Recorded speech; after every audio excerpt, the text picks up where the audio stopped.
Yeah, here we have an ALLEGRO rotary vane compressor for breathing air. This will handle up to 3 masks or 2 hoods. Okay, it's got a bow door, 1.5 horsepower motor with a switch, on-off switch here. It's pre-wired for 115 volts. Okay, it includes this gassed rotary vane compressor pump and your filters.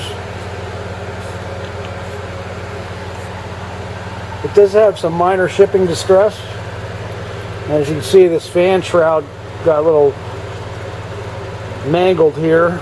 Didn't damage the fan, the plastic fan shroud here. There's a couple little dents on it, but nothing major. Still operates fine. Also, you have the gauge here.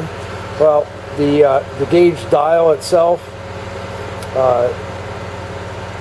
looks like it took a little shock hit, and you might want to replace this too. It does operate. It goes up to 15 psi, but it kind of gets stuck here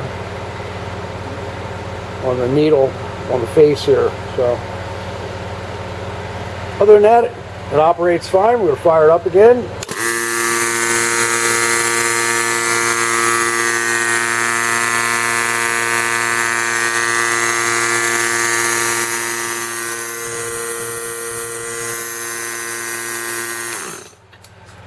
And we thank you for looking at our product.